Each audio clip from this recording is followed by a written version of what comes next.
we're here. We now live in a world where Final Fantasy VII Remake has been beaten. We've all played it. How does that make you feel? It's very weird and surreal. Like, even as I was playing it, if it was like, how am I playing? How is this a real game? It's just, it still hasn't quite hit me all the way yet. It was great. It was great for me. I loved every moment of it. I love seeing your tweets just saying like, this is the greatest game ever made. That's it. That's the great. It's definitely game of the year for me. Like, something's got to top it. I don't know what's going to top it. I don't think Persona 5 Royal. Cold Steel 4? For me, maybe, yeah. Cold Steel 4 could push it out. But after that ending, I don't know, man. I don't know. This game was perfect in every way for me. Let's talk about the ending later on. Let's. How did you feel about this game when you first started playing it? I know we all have our demo impressions, and we were kind of skeptical. Did just playing that, getting past that first chapter, did that just like go away? Well, I think the main concern was, could they keep up the level of quality that they put into the first reactor through the entire game? And the answer is definitively yes. Like, shockingly so. With the epic boss fights, like, oh, maybe they just made the Scorpion boss fight epic because it's the first boss, but like every boss fight's awesome. A lot of the environments are expanded. And what was cool about, right after leaving the first reactor is that whole section is new.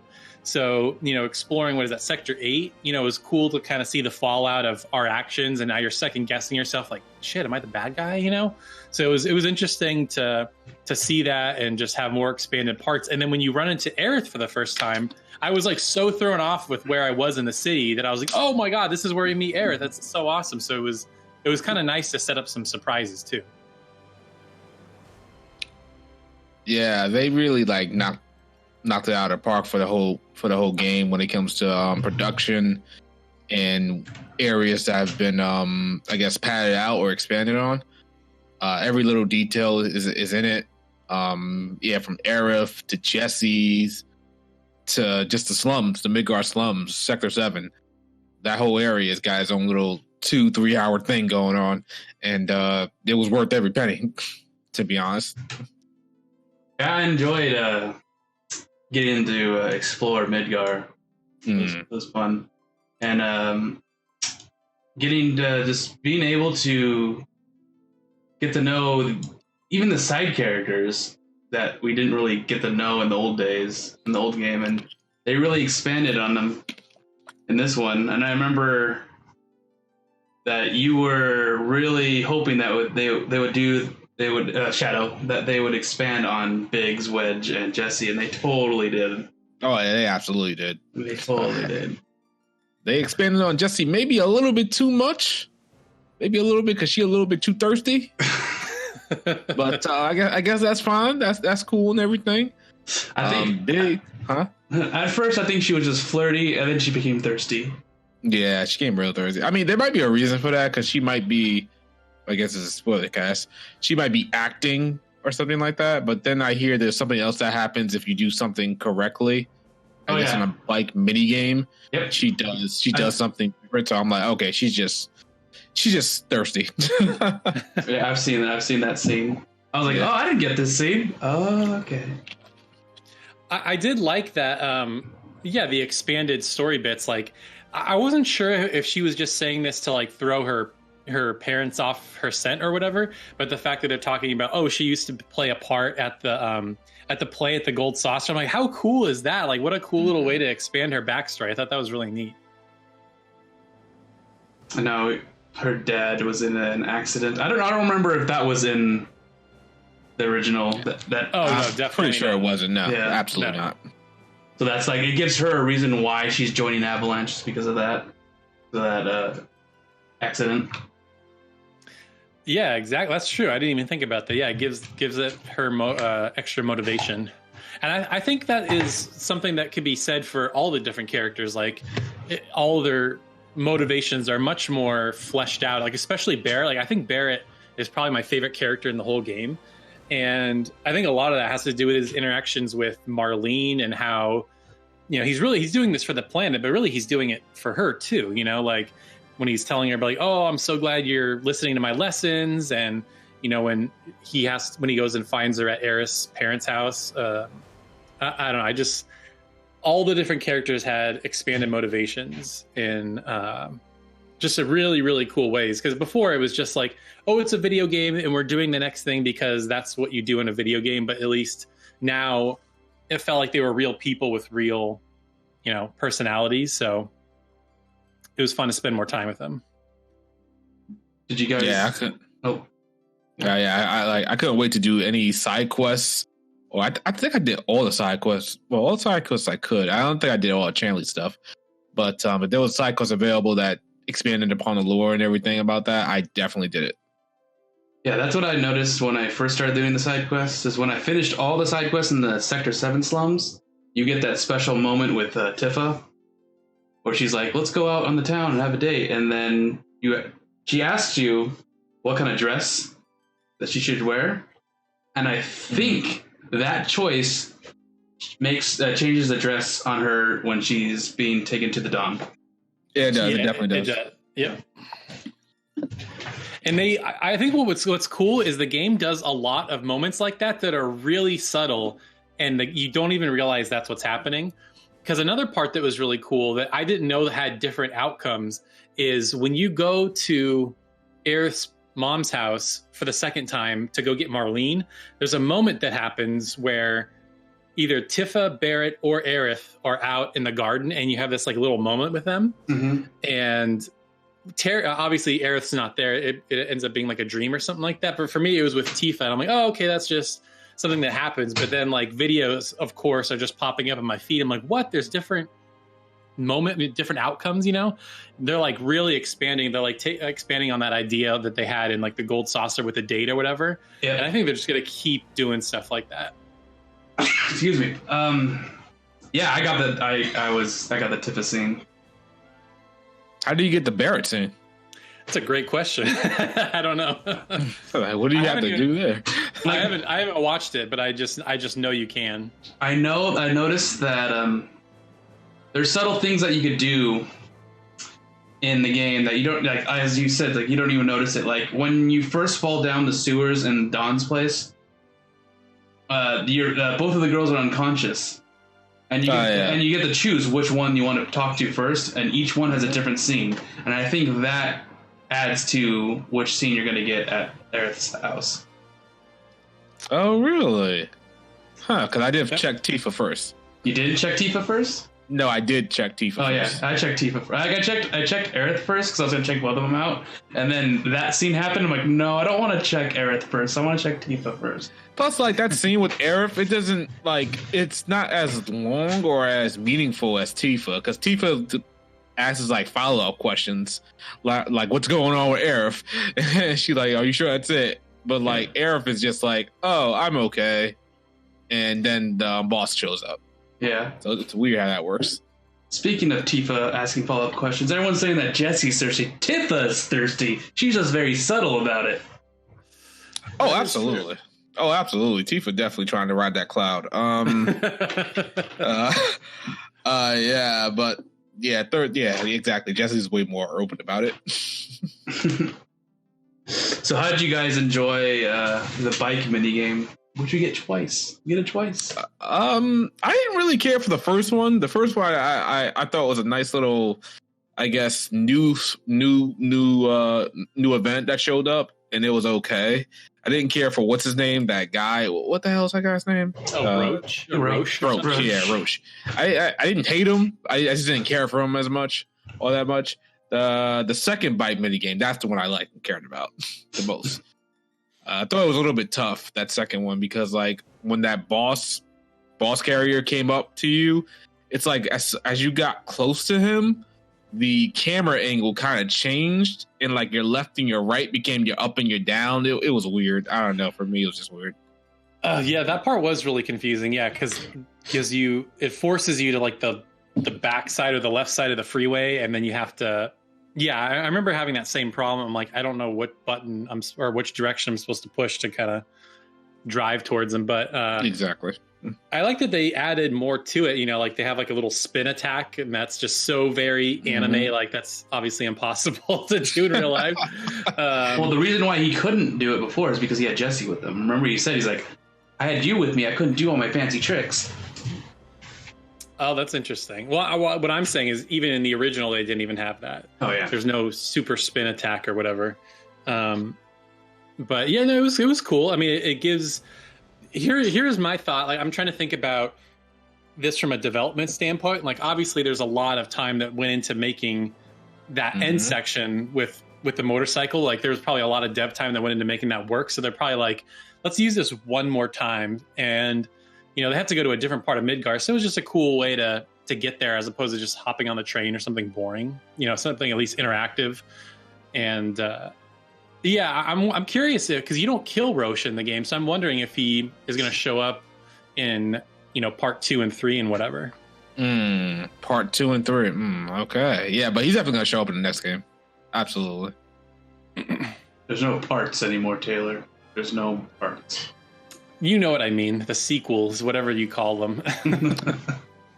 I'll get into that when we get to the ending. Yeah. I got my god. About that.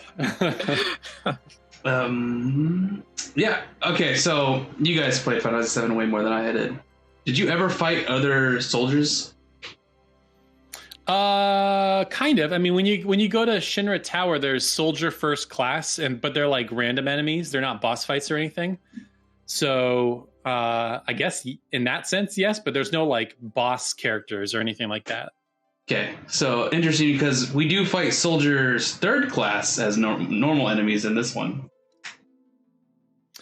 Yeah, and then do we fight second and first class? I forget, because I know when you first get into the Shinra building in the garage, you fight quite a few, and they're pretty tough. No, you only fight as normal enemies. You only fight third class, and then Roche or whatever his name is a first class soldier. Okay. Okay, yeah, I don't think we ever did in the first game. Nah. All right, so what did you guys think of what's it? Oh, I can't. Oh my god, the Wall Town. I can't believe I forgot the name. Wall Market. Oh, yeah, Wall Market. Yeah. Oh, that's the best part of the game. Like, no question. That is like the best part of the game.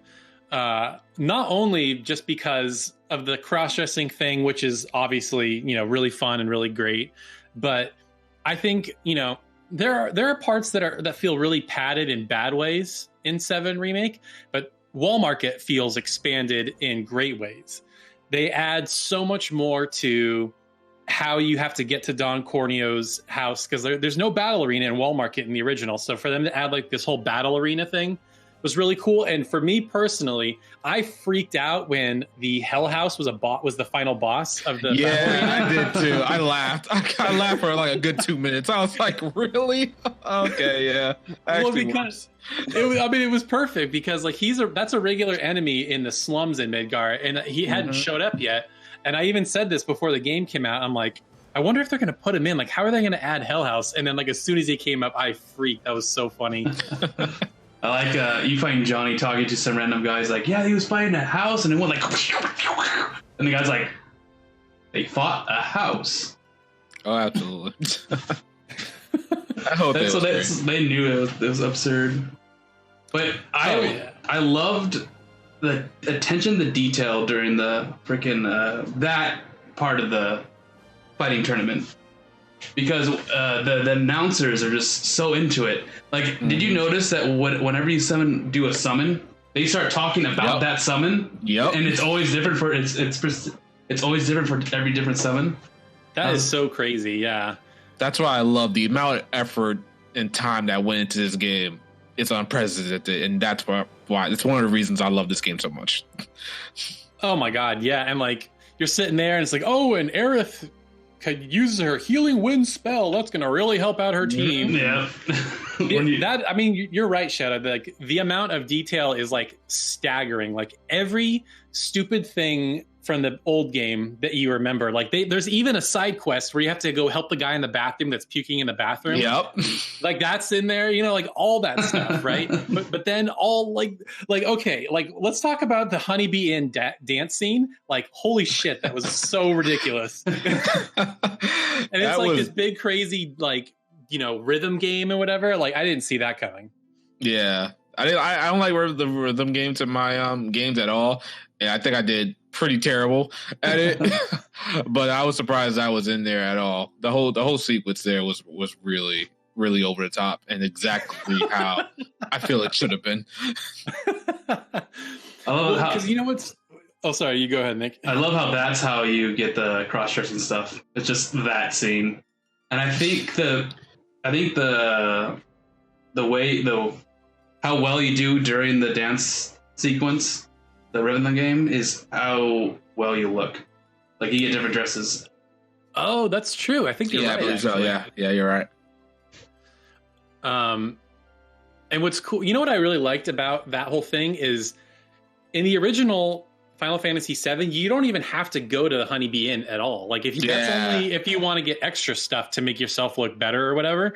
But the fact that they made this like a big whole thing, and they gave the guy that ran it like he's a character, and then there's like that big dumb dance sequence. Like I just love that they made it like an event, and it wasn't just like, oh, and you go to the Honeybee Inn and then you go to the next place. And all right, so and I think keep going, Taylor. No, I was gonna say I think they, on top of that, I think another way that they appropriately expanded on it were like all these new characters like Chocobo Sam and Madam M and stuff. Like, of course, a sleazy place like Walmart's gonna have like a happy ending massage kind of place, even though that's not really what it is. Like that was definitely the vibe that they were trying to. I feel like that's exactly what it was in the original. Like I felt like that was like a happy ending kind of place. That's what even in the original. Yeah. Is that wasn't in the original, was it? But I feel like Walmart itself was always like that, especially the Honeybee Inn.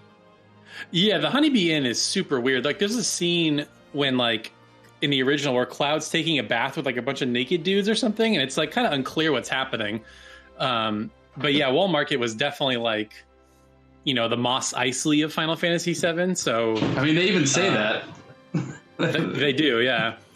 And it's funny for them to even give more context to the name, because as you're looking at it from afar, they're like, oh, it was so bad that they literally walled it off. And I'm like, oh, that's an interesting, piece of lore for why they call it the Wall Market. Because before I'm like, why? Because it's next to the wall that you climb up to get to Shinra Tower. Like I never understood why they called it that. And it was just so cool. And the new remixes of the song, I love the new Honeybee Inn song. Like the new Honeybee Inn song is with the saxophone and everything. It's great. It's so good. Okay. We all have to say that. You have to answer this question. How much money did you spend on Madam M? Oh, the most expensive, of course. I did like the second most. I didn't because I didn't have that much money, and I was like, is this truly worth it? And I thought I was going to just reload my save, and I never did. No, so I need to go back to that chapter and see like the most luxurious treatment. It's pretty funny. Like I know which one I chose, the same one you did, and she's just like, all right, give me your hand. And she doesn't really like, she doesn't even care. But in with the $3,000 one or 3,000 gil one, she's all like caring and acts all sexy and shit like that. And it's really funny because freaking Cloud is just dazed afterwards. Yeah. He's completely dazed. And Eric's like, what's wrong with you? It's like, huh? What? Huh? Because I know ours was just like, just flex, huh? I gotta see that. I actually want to see that as soon as I'm done here. It's really funny. Oh, Wall Market. That was that was fun. I really enjoyed it. The best part was definitely the tournament, though. It's cool too because again, they take these characters they're like throwaway side characters and they turn them into real characters. Like the guys that were the announcers, like the black guy with the mohawk and then the guy in the green shirt, like those were Don's henchmen in his house or whatever, and you fight him after you break away or whatever. But the fact that I couldn't believe when they showed up. I'm like, wow, they like modeled these guys and made them like real people. Like that was amazing to me. Like you keep saying, Chad, like the details, like the fact that they went and made these guys real characters is like amazing. And then right after Wall Market, we get to probably the most hated part of Final Fantasy VII Remake. The train graveyard. That part was it was a little bit of a slowdown, but I enjoyed it at the end of the day. The only part I didn't like about it was the ghosts. The ghosts were a bit hard to kill. Mm-hmm. And I was using like cure spells, but I still felt that they weren't going down easy. But it sort of was a slog, kind of, maybe. It was a slog, and then it became like the boss battles were awesome. Yeah. Yep. But I was getting to the point where I know what's happening. Like you get past the first boss, and then you see the pillar in the background. And you see like a battle going on in the pillar, and they haven't even talking. They don't even know what's going on yet. They think that they don't even know if the plate's gonna fall yet. But you see in the background the pillar, and there's like explosions everywhere. And I'm like, I want to get to that. I know what's gonna happen there. And then that what they did for that scene, that whole chapter for the pillar was crazy. Like my emotions are going like up, down, the entire time. Yeah, I'll agree. Yeah, I think, like you said about the train graveyard, that was one of the sections that really annoyed me. And I think, like you said, I think it's because we know what's coming next, and they're showing us what's happening in the background. So you really want to get there, but they just it just kept going on and on and on with like this little boy and like this little side story. It's like, I don't care. I just want to get to the next part. You're right. The pillar was like, it hits you hard with when you think these characters are dying and just how big and epic it all is. And I gotta say, I hated those flying guys, because when you fight them for the first time as Cloud, my Cloud was like really ill-equipped to fight them. That was the first time I died in the game, was on those flying guys, just because I couldn't hit them, and they hit super hard. Taylor, did you play on normal? I did, yeah. Okay, because I was like, you got past it really quick, even on normal. Like I died a couple of times in that game. I only died on the end game bosses. The freaking Whisper Bahamut. There you go. That guy. Crazy. That guy got me twice. And I was mad about that, and I was so glee about it at the same time, because I was like, wait a second, I gotta do this whole thing all over again? Yeah. This seems like a normal JRPG. Yes, no checkpoints. This is exactly how it should be. I shouldn't have to go right before the Bahamut battle starts. I should have to do this whole thing over again. That felt great. I was like, thank you, Square Enix, for doing that. Makes me want to step up my game. That's not wasting time. That's well, I guess that is time, wasting your time. But like that's back in the day, old school stuff like that. That's where I grew up on. Mm-hmm. I had to actually pay attention to my material and my equipment and make sure everything was good. And I think at the end of the day, I just saved up Cloud's limit break and made sure I had it for the Bahamut. Yep. Let's just move back. I want to talk about the ending later. Yeah. So I gotta ask you guys, man to man, how many times did you tear up during that chapter? Not that much on that. Well, you know what part really got me? It wasn't on the pillar itself. It was the part when Aerith goes to rescue Marlene, and she finds Marlene at the bar, and Marlene's like, oh, is our home gonna get destroyed? And Aerith's like trying to explain to her, like, oh, we can rebuild the bar, we can go anywhere else. Like that scene really got me hard. And I thought that was cool that played out, because in the original game, all that happens off screen. So the fact that you got to play that was super cool. Yeah, it was a quick scene. I guess it really wasn't that quick. You just have Aerith going around the slums as it was falling apart. And it was really cool that she got Marlene. Then Marlene had to warm up to her because she was a complete stranger. But Aerith looks cute and she looks trusting, so Marlene ended up trusting her. And then what's his name came through the door. That was all pretty. That was, I didn't need that, but I'm so glad they put that in. You know? Mm-hmm. Yeah, It's so weird. And they gave Wedge a mission. I bet that Wedge is alive. Yep. Well, that we don't know. We'll go back to that later, but we don't know if he's alive right now. Because there was a scene that hinted that the fates got him. I don't know about that, Chief. No, we'll get to it. We'll get to it. But Biggs and Jesse's scenes were pretty heart-wrenching. Like, to me, I don't know. Like I've said before, I say it again, I'm a different beast when it comes to feeling stuff in video games and stuff like that. I really didn't feel anything for that. It was a little bit sad, but at the same time, I don't know, something in the back of my mind, I was like, you guys aren't dying, are you? I don't know why I felt that way, but I kind of felt that way when that happened. I feel like they put too much effort into it. I don't know, but yeah, I typically didn't feel anything when they were about to lose their lives or anything like that. It was a powerful scene. It was the damn music. The music in this game is crazy. It's so good.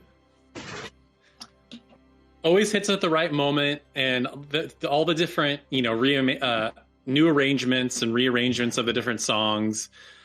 Just incredible. They seem to always hit at the right moment for sure.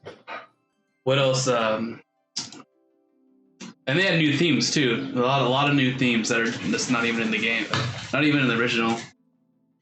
Yeah, no, definitely. Like there were some good ones.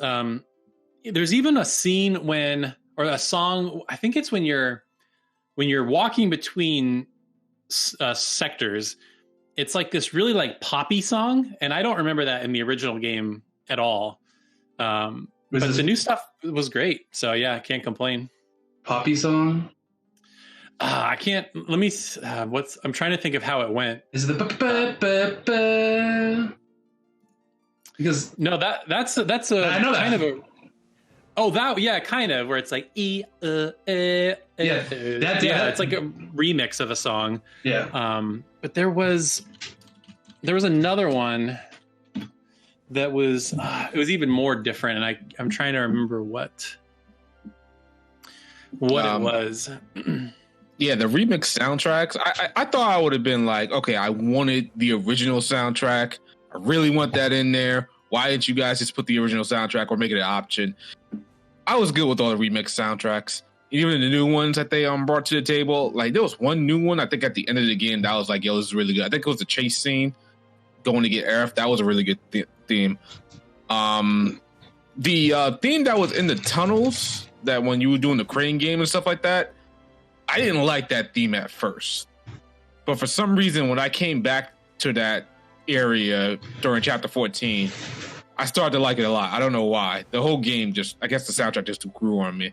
But I'm glad they remixed the soundtracks and they added some new soundtracks to it. I'm waiting for it to come out. I'm waiting for it to. I'm able to buy it. It's freaking $77.77, and it's 7 discs. That's pretty wild. But yeah, no, I think one of the strongest parts of the whole game was the music, and it's like some of the songs are definitely different, but they're like just reminiscent enough of the original song that you're like, oh, that's what it is. Because sometimes like a song would play and I'm like, what song is this? Oh my god! And they just remix it. And a lot of ways, I think it sounds better than the original. Certain songs, not all of them, but. It was kind of crazy that when you go back to Sector 7 after the plate fell, and the song they played was Tippa's theme, but it's like a sad version of Tippa's theme.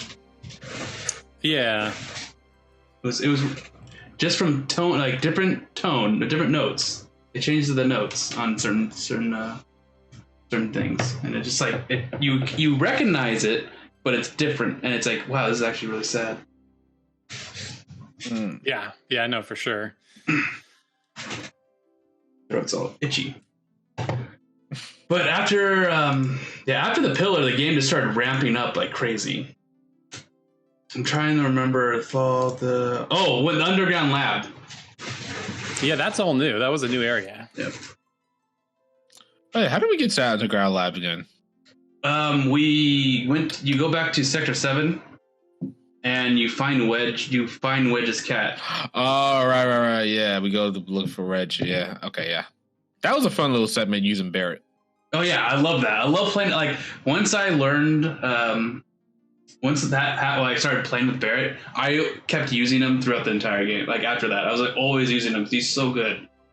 And yeah, he really was good. Yeah, I remember switching to him quite often.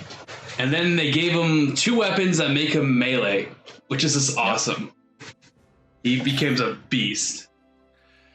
Yeah, I know. I never used those. Were those? No. Does he still shoot bullets, or can he only attack melee when he has that? He's only melee, but he can use his like. It's funny because he still uses gun abilities if you have him, like Maximum Fury.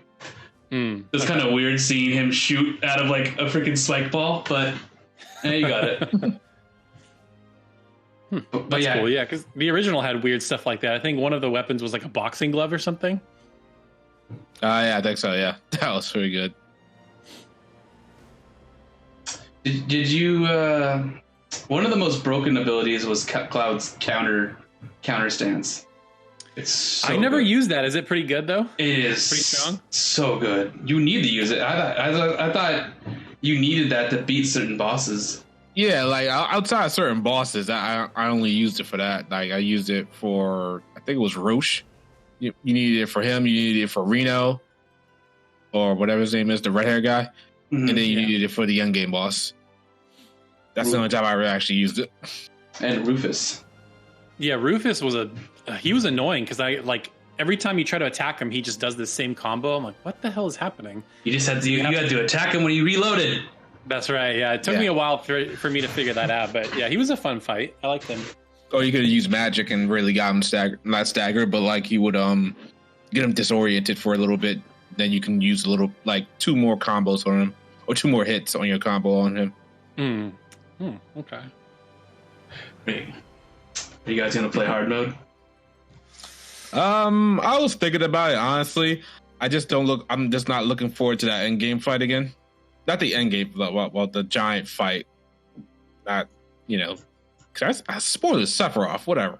Not the fight with Sephiroth. The fight with Neo Bahamut. I'm not looking forward to that. Speaking of Neo Bahamut, how many freaking summons did you guys get? I only went with I only got Ifrit and Shiva. For some reason, I didn't do the Fat Chocobo. I really didn't care. And then I didn't do Leviathan. So I was like, whatever. I'll just come back and play those again later. Yeah, I didn't even know that was a thing because I just stopped getting summons. And then I'm like, there's Leviathan. And you can get Bahamut as well. Yeah. That's why I think those are Chadley quests, right? Yeah, they are. Yeah, I only got up to Fat Chocobo. Yeah, I got Shiva, Fat Chocobo, Chocomog. What did you guys think of Chanley? He was cool. I mean, that was a cool little side, another thing to keep you busy, I guess. Yeah, to give you new material and whatnot. So I was like, yeah, I'll do that. I'll do the battle until, because at each battle, I always use access. Yeah. Yeah. Oh, yeah. That was like, yeah, you definitely needed that. Yeah, I always had that on Cloud. Lore wise, sometimes he doesn't make sense. Like the fact that he can give you a new summon materia. Like I don't understand how that works. Yeah. From a lore perspective, but I mean, like mechanically, he was a cool character. And I was like, why aren't you working for Shinra? Why are you helping to take down Shinra? It didn't make any sense to me. But I guess it was all for the sake of material research. I think he says something to the effect of like he's a mole inside Shinra, and he's like masquerading as a materia researcher or something like that. Okay. You find that effect. You see him in the Shinra building. That's right. Yeah. Right outside the little VR room or whatever. I was like, wait a minute, how the hell did you get here? I had to climb up here. How the hell did you get here? Yes. Well, I guess he can go to places because Shinra is cool with him. So he has teleport materia that he's not sharing with us. That's right. He can just get wherever he wants. How many magnifies did you get? I only found 1. I think there was only 1. Oh yeah, magnify and cure. Then healing materia. Yeah, there we go. That's what you need to do. That's what I used it for too. Yeah. I started messing with it, putting it on like fire and lightning and whatnot, but it was ultimately went on to cure. Yeah, well, because it'll save you on MP, right? If you use Cura with it or something. Yeah, I mean, it de-strengthens it. It doesn't make it. Doesn't make it as powerful, so it doesn't heal as much. But if you put it on Aerith, she just heals like a truck anyway. So yeah, exactly. You could just use cure, just regular cure. You don't need to use the other levels of cure. Just use one cure, and that's it. And she can heal you for a good half or something like that. Dang. Dang indeed. Oh, I keep thinking about the ending, but we're not talking about it right now. But did this? I'm gonna go in on the ending. So yeah, oh yeah. Did this game meet your expectations? They beat all of it. They shattered everything. It went further beyond everything I could ever hope of. I was so happy. So it went Super Saiyan 3 on you. Basically, it did. Yeah, it went Super Saiyan 4 almost. All right. It went Super Saiyan God Super Saiyan. It went blue. Ultra Instinct. Maybe that's going too far. Yeah, everything about the game, like I loved everything. Like the battle system, like people were really turned off about the battle system being an action game. But that's the thing. It's not an action game technically. It technically is an action game, but at the same time, it's almost like tactical and turn-based almost. Because you have to wait to use your skills, your abilities, your spells, and your items when the ATB gauge fills up. And then you have to be a little bit tactical about how you use your ATB gauge, because if you're low on HP for the most part and you don't have any ATB, one of the ways to quickly fill it is to attack. It's scary. So you got two options. You could run around and slowly build up your ATB gauge and take the risk of getting hit and dying potentially, or you could run up to your enemy, hit them for a few times, back off, and use an item or use a spell. I thought that was really tactical, And like, it's not like full force action like Bayonetta or Devil May Cry where how good you are determines if you get hit or not, or if you can parry really good. No, in this game, you're going to get hit. It's going to happen. You can block, definitely, and maybe you can dodge, but for the most part, they're not expecting you to dodge every single hit. You can guard and dodge as you see fit, but just like a traditional role-playing game or turn-based game, you always get hit. So I felt in that sense, it's the same almost, Totally. Yeah, there was this thought in my head when I was playing this game. Like every time I was playing it, like every day, I was like, "This is what Final Fantasy 15 should have been." Yeah, exactly. I think not even Final Fantasy 15. I think that's what Final Fantasy 13 should have been. That's what they were doing in the really early trailers of Final Fantasy 13. It kind of moved like this game almost a little bit, especially like with like some of the cinematic camera work that they did for certain skills. Mm-hmm. This is how they always wanted to do it, but in my opinion, it took the failure of those two games to get this one right, and I think they knocked it out of the park. So it took two failures to get to here. And looking back on it, yeah, I would have sacrificed those two games to make this remake really, really good battle-wise. So I'm okay with it. Yeah, I'm with Shadow. Like, I definitely met in a lot of ways exceeded expectations. I think, again, we'll get to the ending at some point, but as time has, I've had some time to think about it and watch some of their videos. Like, yeah, this is really... Like, I think there's a new quality standard for games now. And I think it's with everything. It's like when there's just like simple cutscenes, like Tifa and Cloud are just sitting there talking to each other, like the way the camera moves and how it sweeps in and out and the different camera angles. Like there's just so much polish and detail on like every second of this game. And yeah, the combat's really great. There's so much customization and variety to it. Like you can really make your characters however you want.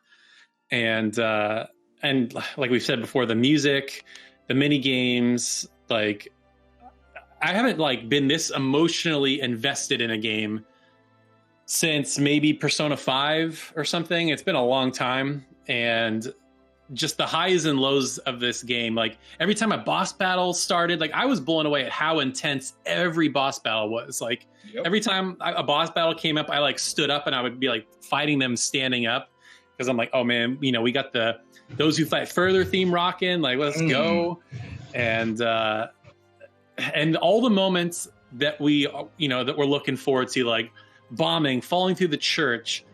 You know, the slide, like all those moments from the original game, like they just absolutely just headed out of the park. Like I can't imagine them doing those moments any better.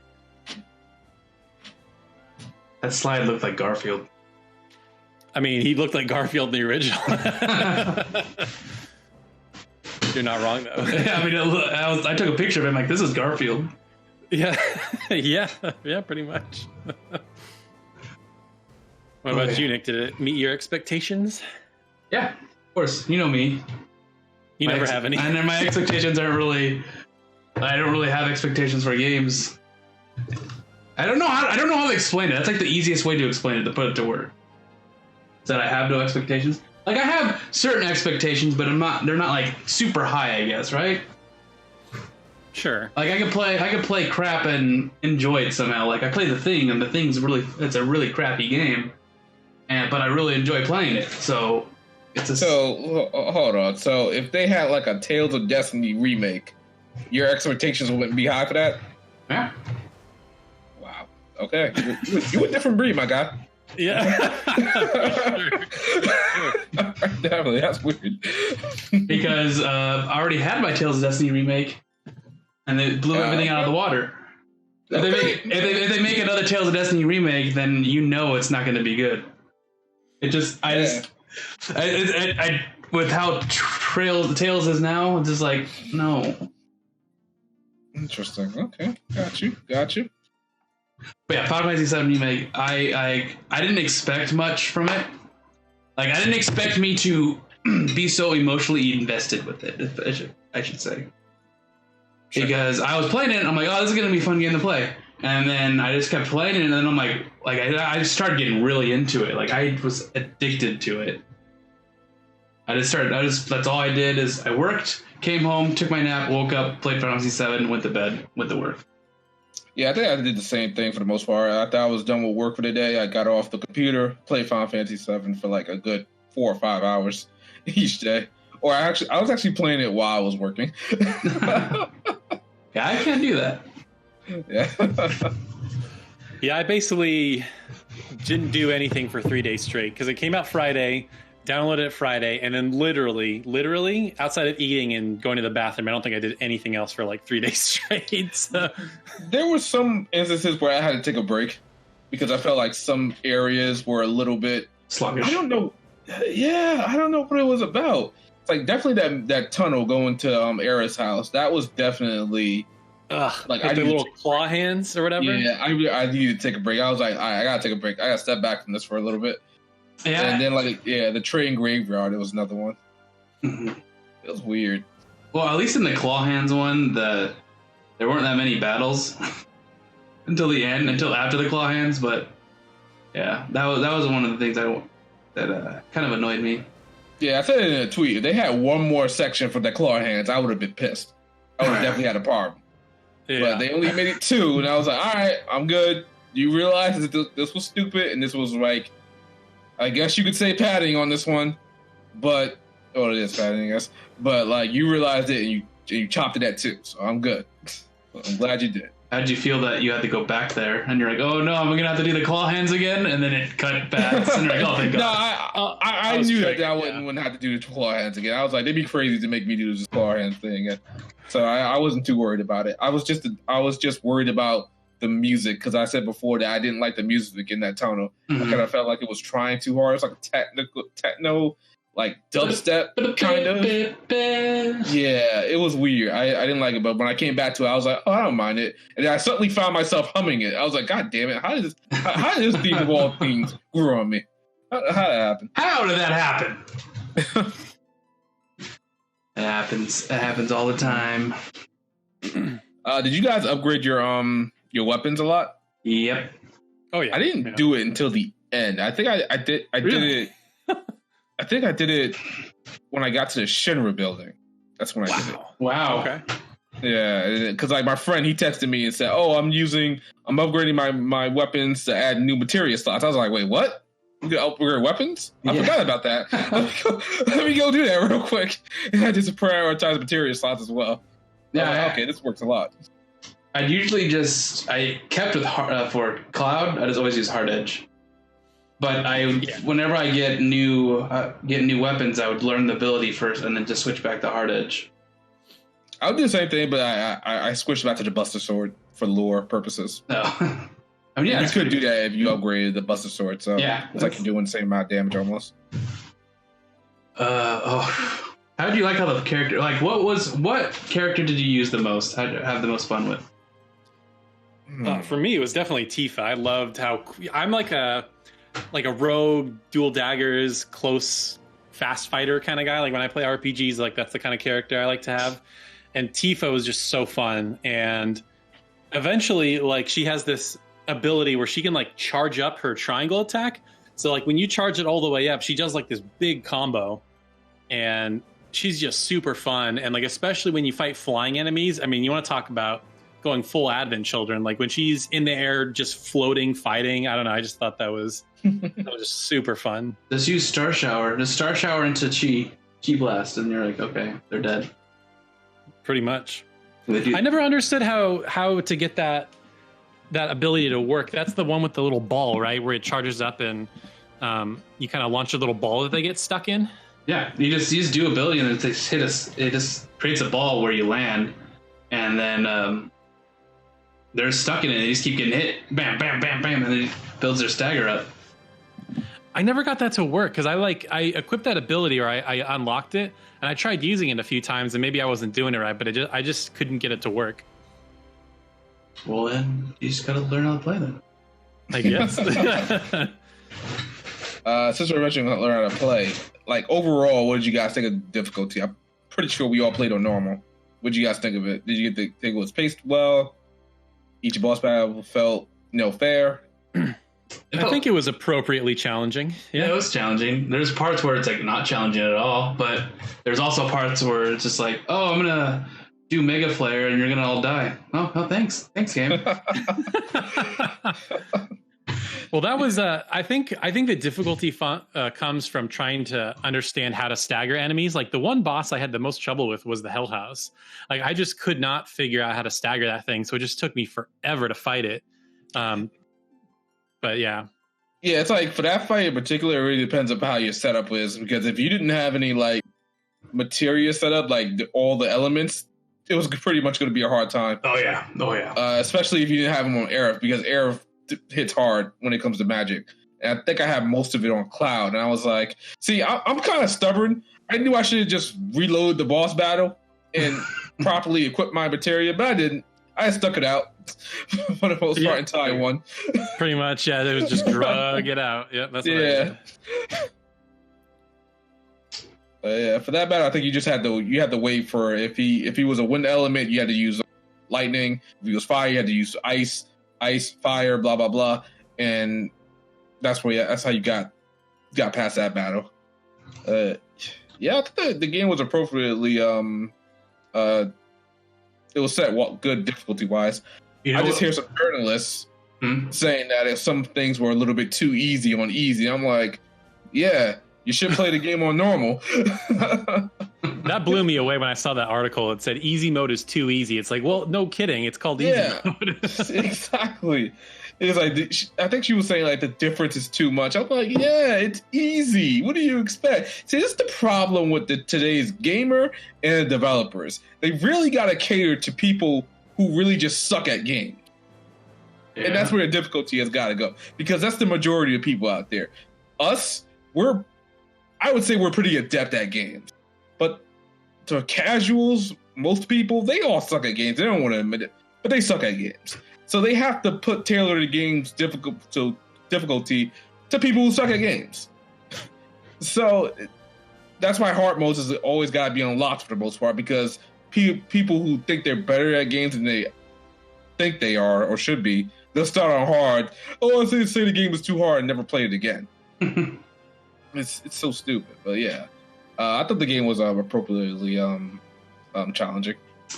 What I got when I had the boss battles when it's like just Cloud and another human, I got super Kingdom Hearts 2 vibes.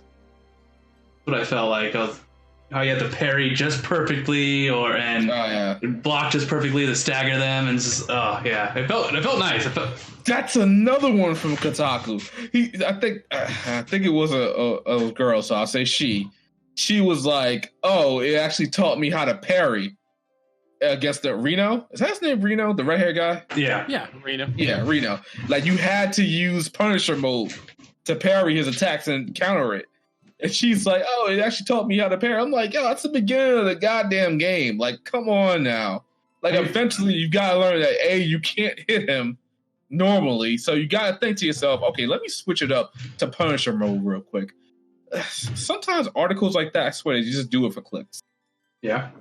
It's just common sense. It's common sense at that point. But parrying in this game is so satisfying. Mm. Do you ever use your parry material? I don't think I didn't use it too much. I equipped it once, and then I was like, I could just dodge. I'm good. And I just equipped something else. I didn't use it that much. Yeah, I never used it once. I don't even think I have it.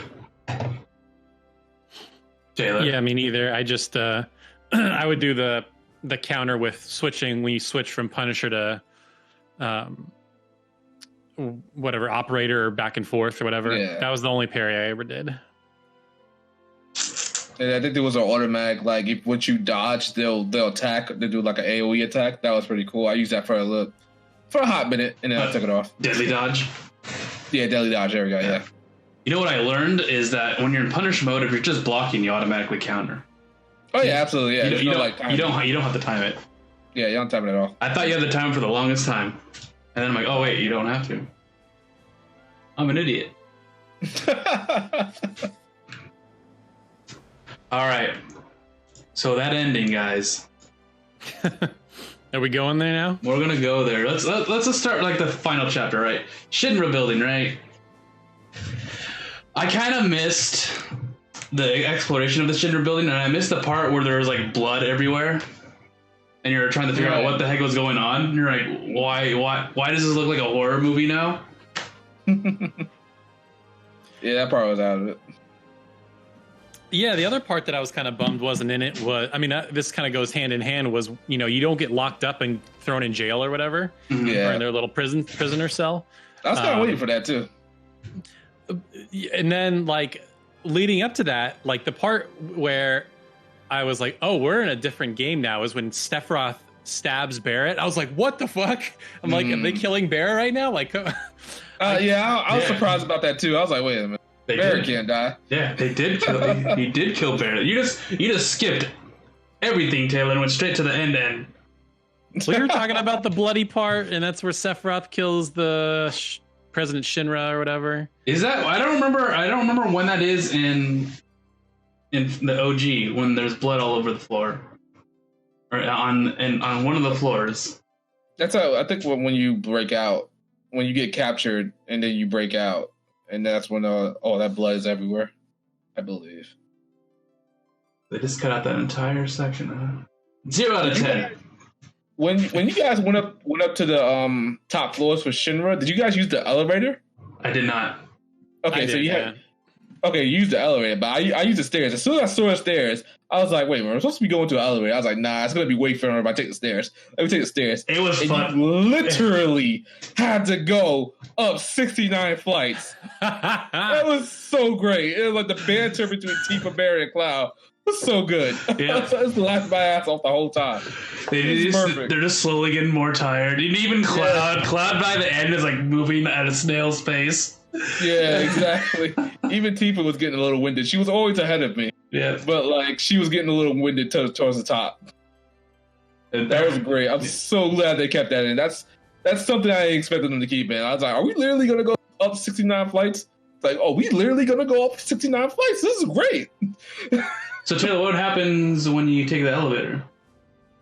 I mean, the same type of thing that happens in the original. Essentially, what happens is every 10 floors, somebody stops the elevator. Some floors are like enemies, and then some floors is just people that work there. And so when they walk in, you have to like act cool or whatever. And then you eventually get where you're trying to go. Oh.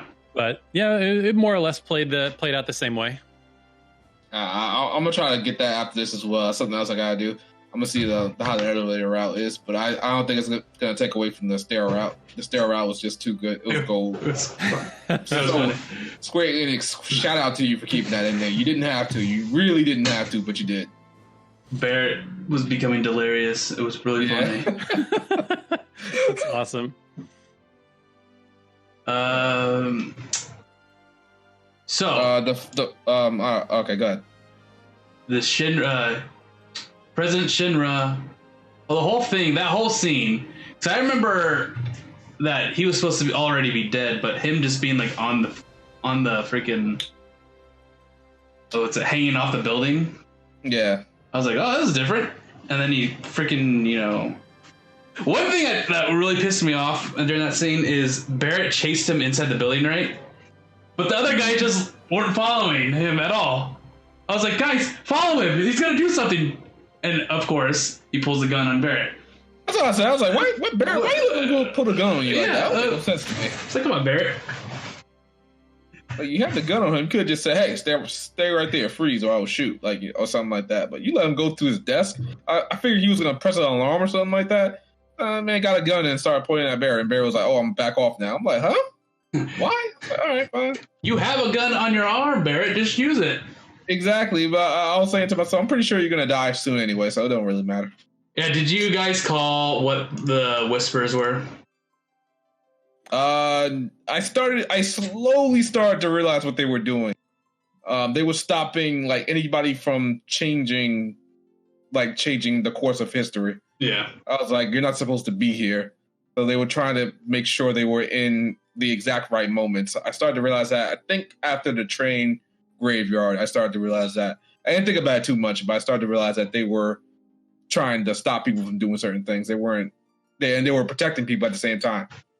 Yeah, I was thinking about, like, you know what? They're probably going to be like, we're not going to follow Final Fantasy VII's storyline by that, by the book. We are going to break it. And I knew it. I knew that's what they were. I knew that the Whisperers were the fans. Mm-hmm. The purists. That's really fun. It's really funny that they put the fans as enemies. That was so clever. I'm sorry. That was clever. That might be simple to some people, but that blew my mind. That was like, wow, that actually makes sense. Because you guys are, if anybody has a problem with this, with them veering off the course, you're a Whisperer. That's basically what you are. Taylor, did you like the change? Did you like how they're changing? They're going to change these things, the Whispers. Yeah. Well, I mean, so you were saying, did I know what they were? I didn't know what they were. What I thought they were is like, you know how in the original they kept saying like, "Oh, can you hear the cries of the planet?" I thought that was like a physical manifestation of that, or something like that, or like they're people that died and were in the live stream or something. But that's obviously not what they were. I mean, but they kind of were. They were the live stream. They're part of the live stream, but they were just trying to make sure that Destiny was followed. Right. Yeah. I wasn't putting that together that I think as I was playing the game, I was just so frustrated that they were there. I wasn't even thinking what they were doing, I was like, why are you here? I hate this. Because like, I'm such a purist. I wanted like a pure experience, and so anytime they veered off, I got a little frustrated. But that's the thing. They weren't veering off. They were making it so you didn't veer off. Exactly. Well, my point is they shouldn't have been there in the first place. When I was playing, that was my thought. I was like, why are these guys even here? Who cares? Mm-hmm. That's the thing, yeah. And until you played the whole thing and it made sense of it, then that blew my mind. I was like, oh. Yeah, you're like, oh, I get it. It's very meta. Like, the whole thing is extremely meta. Yeah. It's almost like breaking the fourth wall in a lot of ways. Yeah, a lot of ways, breaking the fourth wall. Well, they're not going to be in the next one. That's good. I mean, that's what's really funny is we're complicit in we, the player, are complicit in changing the story because we kill Destiny manifested. So there's nobody to blame but ourselves, really. Yep. People are freaking out over the ending. They think, okay, so they showed that Biggs is alive, right? Yep. During the Shinra building, you see a Wedge, and then you hear him talk like hiding from someone, and he was hiding from the Whispers, and the Whispers find him, and it cuts to black, and you hear him get thrown out a window. Did you guys notice that? Yeah, I did, but just like any medium, if you don't see the person dead, they ain't dead. So that's the thing. I was like, okay, is he dead or is he not? Also, they showed Jesse's headband and glove on the desk next to Biggs. She's not dead. So she's either they're gonna make sure she's probably missing. They only found her gloves, or she's actually just in the bed next to freaking Biggs. We don't know. No, they're not. They're not dead. Jesse's definitely not dead. I think my prediction for Jessie in the next game is that maybe Hojo finds her and maybe makes her an enemy. That's what I was thinking too. I was thinking that Hojo found someone, and I was thinking Jessie. Yeah. That's why Jessie's not. They didn't show Jessie, and she's gonna be an enemy. He's gonna do something. That would be heartbreaking to have to fight Jessie as a monster or something like that. Exactly. That's perfect. Yeah. Perfect. You think that's heartbreaking, Taylor? Okay, Aerith knows that she has to die. She was going to die, right? She knows, but they changed fate. So what I'm thinking that's going to happen is that Aerith still needs to die somehow. Wait a minute, time out, back it up. What do you mean Aerith knows she dies? Aerith knows her destiny. She knows the future. She's like Sephiroth. She knows the future. How do you know that? Where did that come from? That's what she's... How did she know all this stuff? Because she even says, so in her cutscene in her garden, when she's not there, she even tells Cloud, you can't fall in love with me. So I'm almost wondering if that is part of her knowing the future. She's like, you can't fall in love with me because I know I have to die or sacrifice myself or whatever. Yeah. That was the vibe I got too, is it's kind of vague, but she seems to know what's happening. Yeah, she knows what's happening, and she knows that she has to change fate somehow. But so I think what's going to happen is that they realize that they need Aerith needs to be in the live stream so she could cast Holy and save the planet from Meteor. But instead of Sephiroth having the killing Aerith, Cloud's going to need to do it. That's what I thought. I'm writing a video right now, and that was my theory, is that you, the player, have to kill Aerith. How that would be heartbreaking. It's just sitting there, you have to press a button. It's press X to kill Aerith or whatever, and I'm just gonna leave the controller there and just never press it, and then I'll never finish the game. Yeah, I gotta admit that's a really good, interesting theory. I have to go back and look at some stuff to confirm with you guys. But that's really good because we all know that one of the biggest heartbreaks in gaming was Aerith's death. So we all see it coming. Now they're changing up of how it's done. That will bring that emotion back all over again. So that would be really good. Mm-hmm. That'd be really smart. That'd be crazy. Because what I think is going to happen is at first, when I first watched the ending, I thought they were in a different dimension. They weren't in the same dimension as what they used to be. But that thought quickly went away. I'm like, okay, they're just because freaking Barrett was like, "I'll come back, Marlene." I'm like, oh, is he not able to see her anymore? But then I realized, oh, they're going on a journey because he knows that he needs to leave Midgard to go find Sephiroth. Yep.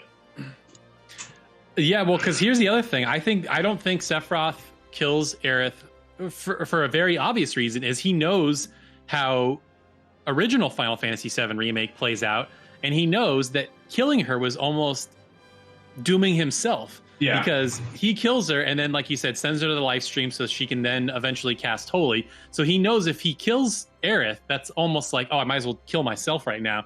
So either either Aerith has to sacrifice herself somehow, or like you said, I think that's the most heartbreaking way for Aerith to die in this remake is if you do it, or if Cloud does it.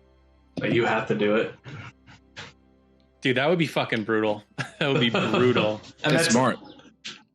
That's how the game ends, is you having to kill Aerith. Oh God. Yeah, I don't think she dies in the second one. I think she dies in whatever however many parts there are. I think she lives until the last game, and that's like the finale or whatever.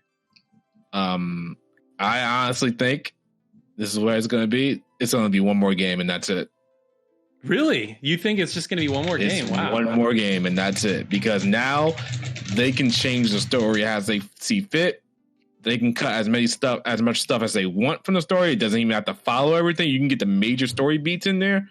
But I doubt, and this is coming from, I guess, looking at it as a business standpoint, that Square Enix is going to spend another 10 years on 2 or 3 more parts of Final Fantasy VII. Yeah. No, I think this ends in one more game. Wow, that's a bold prediction. Okay, so this is what I think. It's going to be called, you know how this is called the Final Fantasy VII Remake, and everyone was like, oh, why are they calling it the remake when it's obviously more than one part? It's like, because that's the subtitle. They are remaking Final Fantasy. They're remaking the timeline. Yeah, very meta again. It's very meta. That's why it's called Final Fantasy VII Remake, and I think the next game is going to be called Final Fantasy VII Reunion, because they use the term reunion all the time in this game. And I have a feeling that's true. The flower, they kept bringing that up with the flower, like, oh, did you know that flowers represent reunion or whatever? Mm-hmm. And then obviously that plays a big part with the Sephiroth clones. That's like a moment in the game called the reunion. Yeah. But here's the only I think it's going to be 3 games, and the only reason I say that is because they could cut parts, but even if they were to keep all the areas from the original game at the quality that they did with Midgar, I don't know how they're going to do that in one game. To be fair, a lot of those towns are really small. Like Calm's not that big, Costa del Sol's not that big, but like when you add it up, like all the towns, I think it's just going to be really big. I don't know if they could do it in one game. Again, as I said, they could cut some stuff out. Because again, I don't think Square Enix is going to invest like another 10 years to get out 3 more games. Because that's the time period we're looking at. There's no way they can get 3 parts of a game out within 3 years and make it as detailed as look as good as this first part. There's no way they can do it.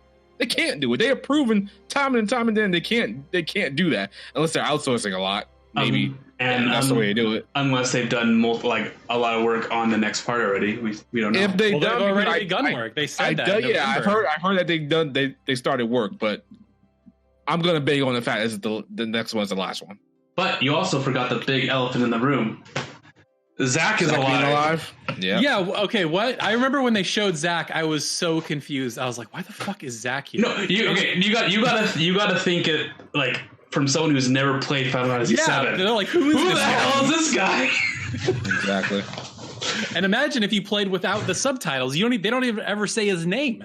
They never say, "Hey, I'm Zack" or whatever. It's just, okay, here's some guy. So yeah, new players must be really confused. So I have 2 theories on this. Either like the 2 timelines are going to converge at one point in the next game. There's somehow, I don't know how they're going to do it, but either that's going to happen because it's 2 timelines. They're not the same anymore because the Cloud that we played as, Zack's dead. All right, he has his Buster Sword and everything. Yep. But I think. I think that this is just Square Enix saying, hey, look at this. We can make something out of this. This could be sequel bait. This is going to be, hey, Zack's adventure. Crisis Core 2 or something. Yeah. It could be that. We don't know. We have no idea. Everything's speculation at this point. I was watching last night / this morning, I was watching Maximilian dude finish the game. Yeah. And he had this wild idea. Can you imagine, there's clearly we're playing with different timelines. Can you imagine if at some point in this game we run into like blocky ass PS1 Cloud? Like how fucking sick that would be. What? Like it would just be total fan service bait or whatever. But I think that would be super fun. I should do that. Yeah, if anything, that's going to be like a mini game in the Gold Saucer. It just you play as those. Like, you play a game, and you're the blocky Cloud. Oh, I'm not even saying that. I'm saying literally some other timeline runs into the remake timeline, and you play as Blocky Cloud, or you see Blocky Cloud as a real person, like that literal, not like as a mini game side thing, like part of the story. Like that would be funny. I thought you were gonna say that they're going. It's instead of Cloud versus Sephiroth, it's gonna be Cloud and Zack versus Sephiroth, and then once that's how they defeat Sephiroth once and for all. And once that happens, Zack actually disappears from the timeline because he's actually dead in Cloud's timeline. I don't know. There's just so much stuff they could do with this. It became kind of Kingdom Heartsy at the end of this game.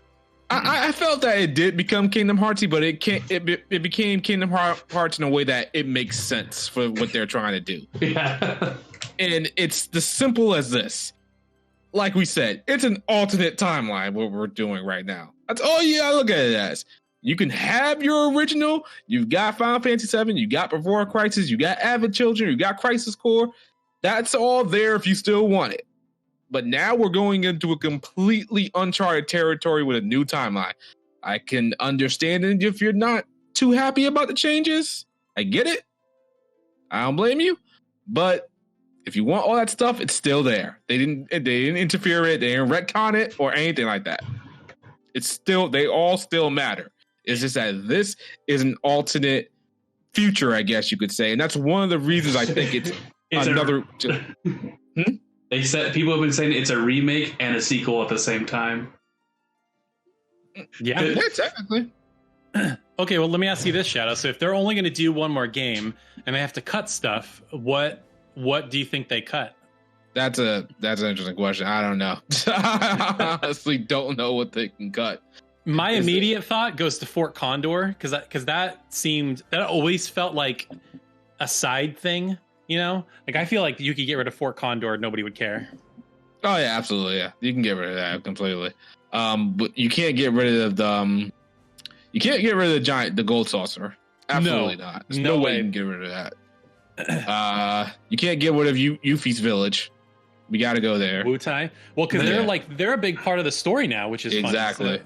And that was a side town in the original game, especially if you never got Yuffie. You know. Yeah, that's true. That's a good point. They're going to make it mandatory this time around. They have to. You can't cut that part. Oh, I know what they're going to cut. They're going to cut Vincent. Vincent's gone. Yeah, right. No way. Maybe I don't know. Yuffie and Vincent are going to be. They're not going to be secret characters anymore. They're going to be part of the story. Yeah, everybody's acquiring now. Yeah. Yep. Yeah, I can't imagine them spending that much time on making them like as playable characters, and then you totally can just miss them. Like, there's no way. Yeah, they wouldn't do that, no. And then you got Sid's village, his whole thing with the rocket.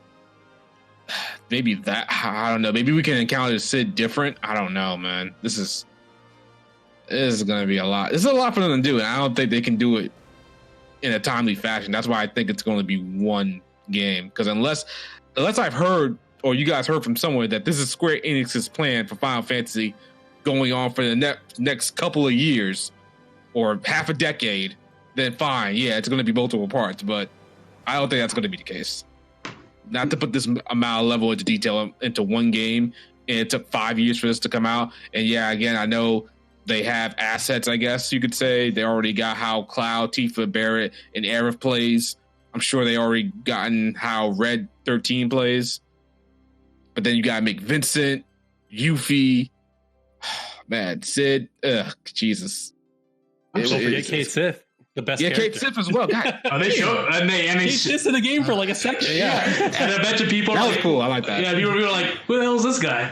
There's a lot of that in this game. I bet you. Hey man, listen, man. If you didn't play the original, you're missing out. I'll tell you. Right? Yeah, it's a lot they gotta do, and they cut. Man. Like I said, unless Square Enix is like a 10-year plan with the Final Fantasy VII remake, then fine. But I don't think that's going to be the case. When are they going to show a trailer for the next one? Oh, geez. 2 years from now? A year from now? It's going to be a while. Yeah, it's going to be a while. I don't know. Even a teaser trailer or something like we're working on it or a symbol of the name. 2021 at the latest. Mid 2021. I'd be surprised if they drop something now. Because that's another thing. They still got to work on like the ports and stuff like that. So that's true. I didn't even think of that. Yeah. No, but they're not going to work on it. It's going to be PlayStation 4 all the time. No, it's on PC. It's going to come on PC. I know. Yeah, but it's I don't know, man.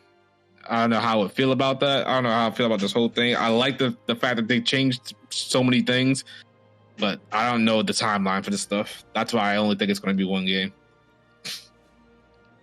I can't foresee Square Enix working on this game for another 10 or not even 10, 8 years, 6 years. I can't. Unless this one did like crazy numbers when it comes to sales. It'd be like, okay, we can recuperate the losses and justify this. Like if it did like GTA numbers and like, okay, yeah, they're definitely doing this in multiple games. But I don't know, man. I like how this game stuck to its form, or kind of. It didn't appeal to a wider audience. Oh, absolutely not. Yeah. Here's a dang it, I totally just lost my train of thought. Sorry, Taylor. Oh no. Here's a theory that I've had about how it could get out sooner. I wonder if they have two teams working on it, because like think about what Capcom did with Resident Evil 2 and 3. Those came out a year apart, right? But they had a different team working on 3, and I know 3 is not as good from what I'm hearing. Exactly. So I'm wondering, maybe even if it's just like, because think about this, like, you know, they have Nibelheim already modeled because there's flashbacks and you see a good chunk of the town. So I'm wondering if like they already have teams working on like, you know, big art stuff or whatever. And they already have the engine. They don't have to remake the freaking engine again. They're going to use Unreal. But I don't think it's going to take 5 years for one game. I think there were a lot of problems. You know, obviously it started with CyberConnect and then they had to take CyberConnect off and la. But I think, Square Enix has proven too much time and time again. Final Fantasy 13, Kingdom Hearts, Final Fantasy 15. They can't get out things in a timely fashion. Even if they got all these advantages, like you said, with making asses and stuff like that, I don't trust them. I don't think it's gonna... Okay, well, time will tell. Time will tell. After thinking about it for a little bit, I think it's going to be 2 more games. I do think it's going to be 2 more games. It definitely should be 2 more games. But I'll say this, I wouldn't be surprised if it was 1 more game. Once we get the next game, and it's just as good as this one, we can say that Square Enix has got its groove back. No, I say right now they got their groove back. They're good now. They're good to me now. But even if they still have all this stuff already made, it's still the attention to detail you got put into it. Like, I don't want... I guess the game could fundamentally play the same. I don't know anymore. I don't know anymore. I think they're going to expand on the combat. I mean, this is another thing that Matt said on his stream. But, like, I don't know if you guys ever use that material called Synergy, where you can, like, essentially tag team with another character. Yep. Yeah, so I think that's going to maybe be expanded upon. Because think about this. Like, we never got to make our own party once in this part, in part 1. And we're going to add 4 more characters in this next part, assuming they get that far and it's whatever. So I can't imagine them playing, you know, letting you make your own party, them creating all the move sets and all this stuff for all these characters and you never using them. So I'm wondering if they're going to have it like Final Fantasy X, where you can like swap guys in on the fly. It's like, get out of here, Barrett. I need Sid to come in, or like have assist characters or something. Like, I think they're going to really expand it just because of how many new characters are in the next part. And we didn't even freaking think about this. We could have new playable characters. Jesse could be playable.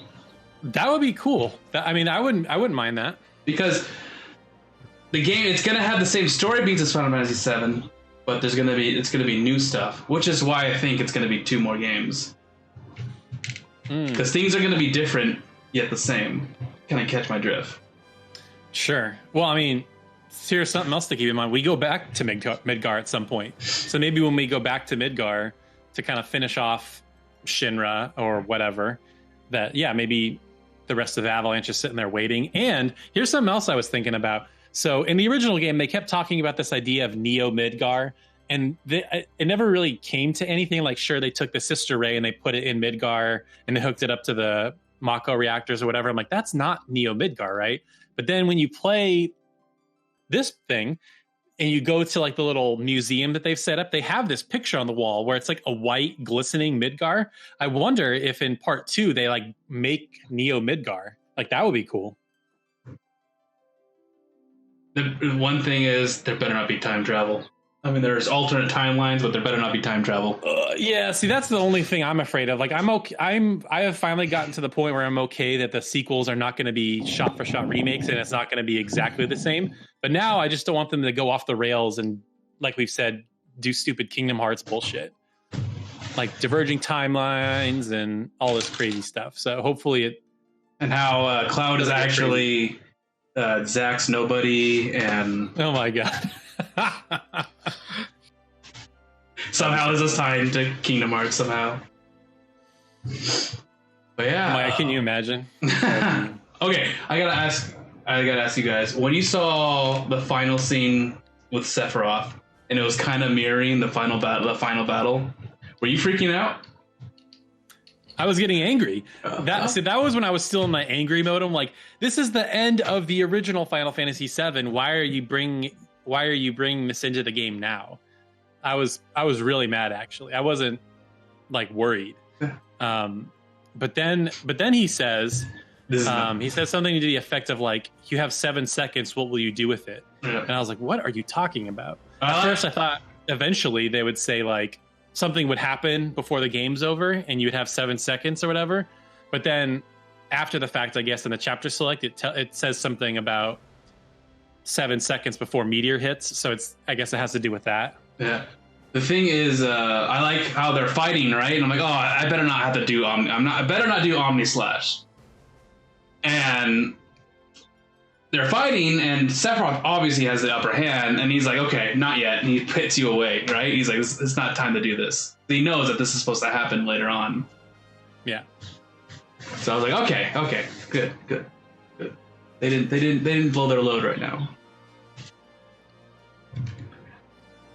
Oh man, this game hits you in the feels. Now I don't know what to do with my life. I'm done. I know. Like, that was like, the quality of that game was so high.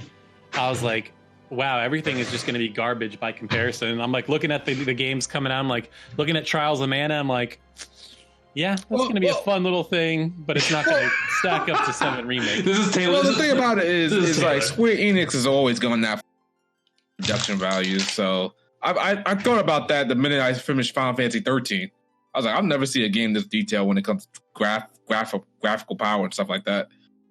But that's always been their calling card. Always going above and beyond when it comes to production. And then you played Final Fantasy 13-3 and you're like, oh no.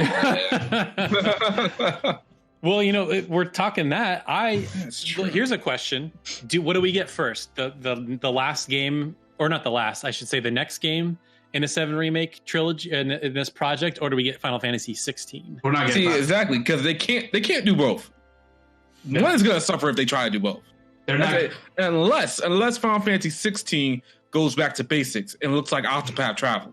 That's the only way it does it.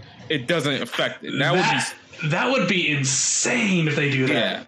Yeah, and I think it would be great. Honestly, if they did that. That would, okay. People would freak out, but I think it would sell tons just on that. Just on that merit alone. They can't do a mainline Final Fantasy and have the same production values as Final Fantasy VII Remake. It can't be done at the same time. There's no way that can be done. So as I was saying, what are they focusing on for the next couple of years? They're Final Fantasy VII Remake or the next Final Fantasy. We already know they're working on the next part of the Final Fantasy VII. They've already said they are. That's true. So yeah, we can't we Square can't Enix is a see big Final company, Fantasy. though. They can't. Okay, they're a big publisher, but they only make like one game. Yeah, and you saw what they do with most just one-off titles like Final Fantasy 13, Kingdom Hearts 3, Final Fantasy 14 when it first came out, had to remake that whole entire game. So they can't do two major projects of this scale at the same time. It can't happen. One is going to suffer. And honestly, I'd rather Final Fantasy 16 suffers, if anything. So based on that, you're thinking that they have to finish up 7 Remake before they can do 16? Exactly. Well, at least the next part, if there's more than one part. Yeah, like they can't do two at once. You just can't. It's impossible. If they do, I'd be surprised. But I mean, they definitely can't come out in the same year. Like there's no way, and they probably don't have the manpower to do either. But yeah, I think it might be confusing to have to go from 7 then to 16 or whatever. So yeah, I don't know. Yeah, they wouldn't. Then they got to support. Well, I think that's another team. Final Fantasy 14 is still allocating like resources and stuff like that. But it's no, they can't. I like that idea of it looking like an old school game, though. That would be really that's that'd be wild. Again, that's the only way they can do both, unless they severely cut back on the production value. Man, I want to see one developer do that. Just one. That would be like okay. So we can't do Resident Evil because they've already done the remakes. Or I mean, maybe you can. Imagine them doing a new Resident Evil game and it plays like a tank control game. Would you want that? Yeah, everybody hates tank controls. Everybody hates tank controls. So imagine like making a Tales. Again, I'm going to go Tales because it's the only one I know. Tales game, and it's like a 2D Tales game, but it's a well-made 2D Tales game. Like it has beautiful art, and the battle system is really in depth. It would have to look like something around the lines of what Arc System Works does, if that was going to be 2D like that. Do it. 2.5D, I guess. That's what I want so bad. I want it like the world map. I'm going on a Tales tangent. The world map, the world itself could be 3D and everything, but when you go in the battle system, it's 2D. But you could have the crazy cinematic cameras when you're doing your cool, like, Mystic Arts and stuff. They make it all 3D and stuff, or maybe like doing your super spells, it gets all cinematic. But that would be a dream come true. But they're not gonna do that. No. I'm just not gonna do that. And it's just especially if Tales of Arise does really well. Yeah. Forget about that. Yeah, not gonna happen. Yeah, I gotta ask this question to some other people. I don't know what Square Enix is planning on doing for the next couple of years. Okay. But one last question for the Final Fantasy 7 Remake. We all like this game, but how would you like it if it was like a turn-based game? How do you think you would like it? Probably love it even more. I think it'd be weird for a turn-based game in that fidelity. It would just be so weird. Just imagine don't think about it in like Final Fantasy 7 battle turn-based. Think about it like fast and snappy, like Persona 5. Even still, they're all like sitting in a line waiting for their turns and stuff. Like, I just think, this is so photorealistic. I think that would look super weird. Nah, I think I'll still love it the same way. It will be just the same. It will be just as good. Probably better. Yeah. It was amazing, honestly. It was really amazing to see, especially in the comments of my video review, of how many people were like, oh, Square just took a dump on this game by not making it turn-based. And it's like, you knew that for years. Like, why years? Are you surprised about this? Are you stupid? It's like same people that are like asking, oh, this is only part. Like, yeah, how long have we known this? That was known like the second day they revealed this at E3. Like, come on now. You guys idiots? Like, come on. God. And then there are people who are really ignorant and saying, you're paying for half a game. You're paying for an incomplete experience. I'm like, are you playing the game? Are you paying attention to what they're doing? This is a full game. This was a full-blown game. And it was 50 hours. Except for Taylor. Taylor's 30 hours. I have no idea how he did it. I could have. Taylor, did you do all the quests? I did actually. I did all the side quests. Yeah. I'm gonna need some screenshots, my friend. That's a little. That playtime's a little bit low. I don't know about that, Chief. Yeah, I mean, it was 33 to be clear, but yeah, I mean, how? That's what I'm thinking. Like how? Like, 'cause I got 41. Yeah, I got 40. Yeah, I think I got 40. Well, Yeah, I ain't a scrub like you guys. I only died once the whole game, so I guess I'm just better at playing the game than you guys are. I think in his head, he selected normal, but in real life, he selected easy. Yeah, he selected easy. That's gotta be what it is. Nah, I don't think so, Chief. I don't know, man. I kind of want to see that screenshot, man. I'm surprised. All right, maybe you left the game on. I don't know. That could be it. I don't think I left the game on because whenever you left the game and went to the screen, the game stopped. Yeah, I mean, yeah. So I don't know how he did it in like 3 hours. That's a little bit. I don't know how. A little bit sus. I don't know how Taylor one-shotted the Tonberry either. It just didn't make any sense. He just did it. How did you one-shot the Tonberry? I mean, he definitely killed one of my characters, but then just one. That was it. Yeah. Oh yeah, he didn't kill any of my characters. But because I would play, and then he would just shoot a homing death beam that was undodgeable, and they would just kill him. I never saw that. And I was just like, what? How the heck am I? It was dumb. Like I would stay back because I knew he would come to do the stab, and then he would just go. You just shoot this like mystic aura that just kills one shot. I had no idea how to block it, and I don't even know if you could block it.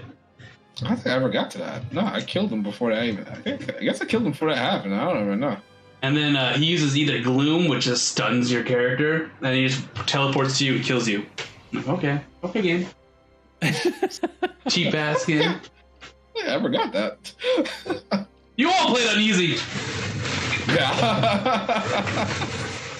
I remember, I think I was just overly cautious against him because I knew that stab was coming. So I was like, let me back up. Let me do a couple of shots, throw some magic at him, and make sure I'm not always on his face. He was being an ass to me. He would shoot, he would gloom, he would stun Barrett, and then teleport to Barrett, and then stab him, kill him instantly.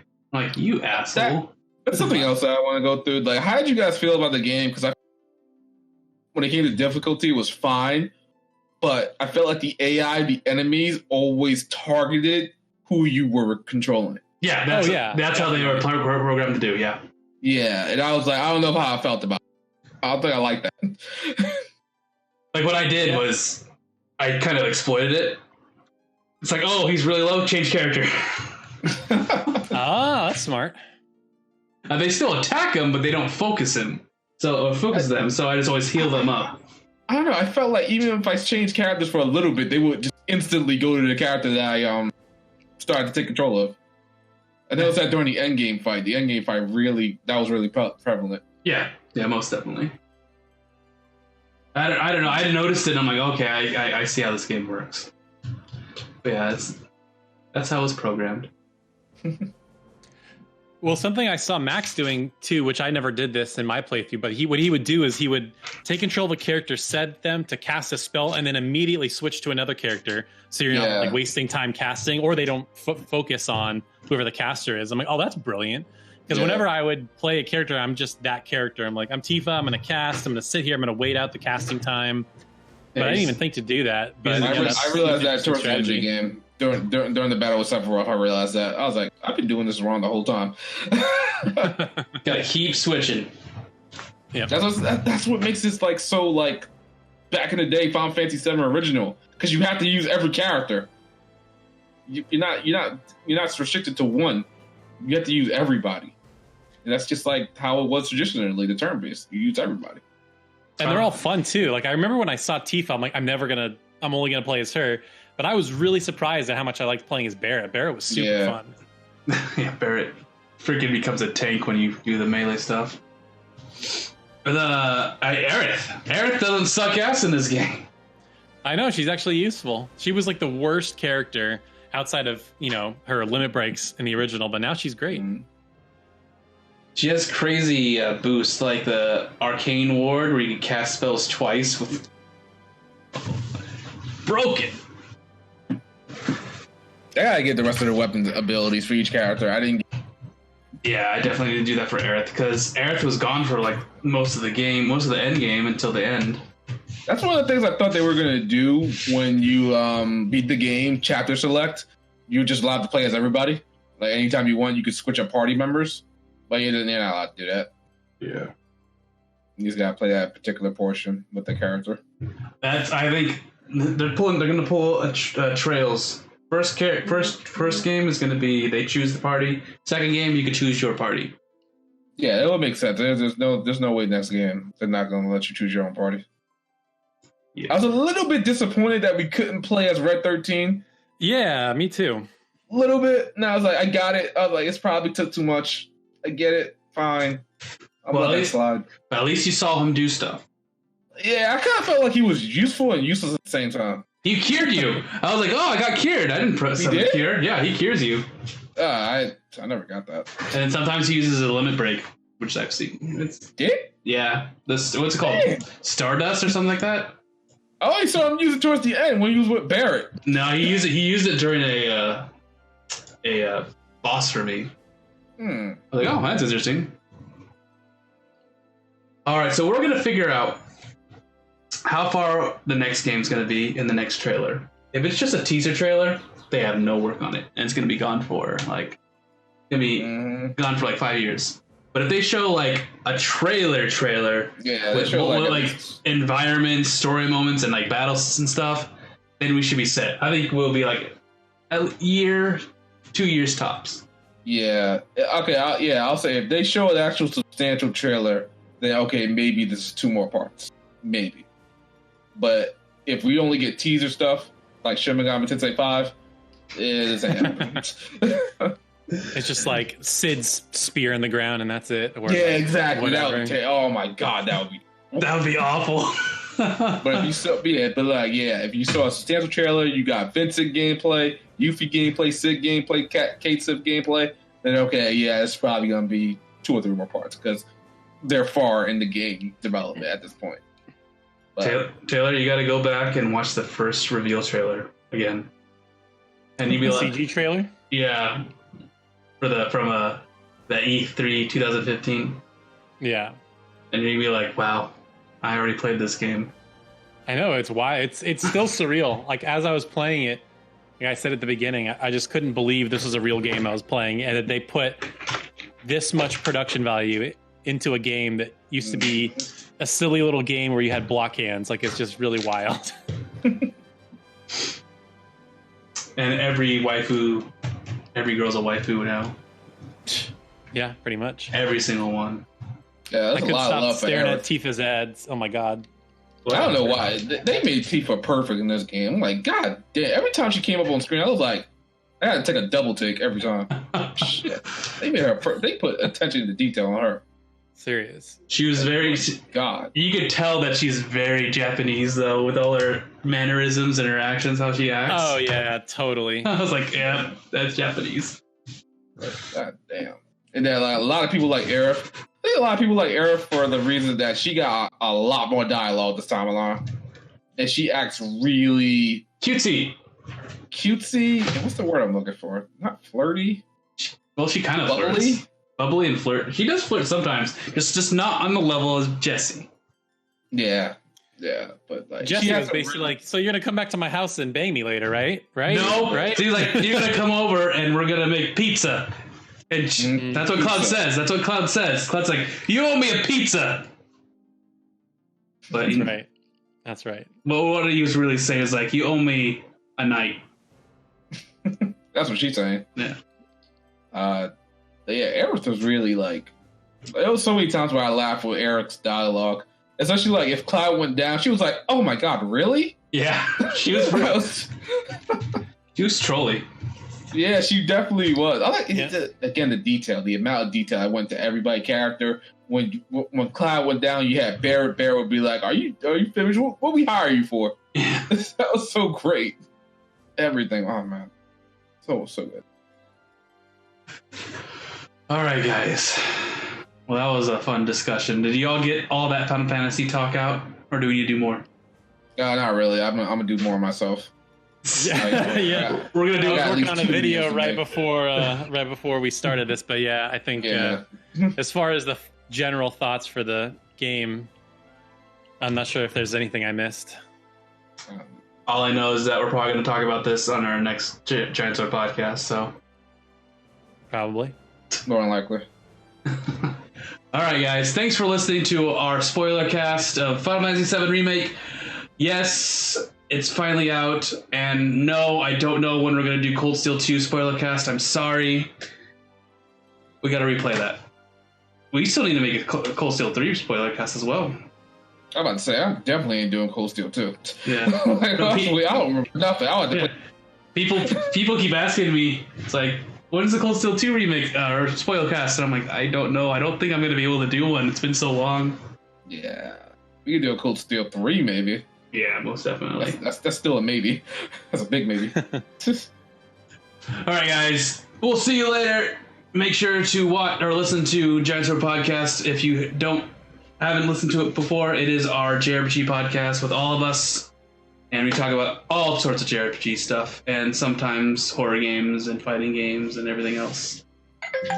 And that. All right. See ya. Deuces. Bye.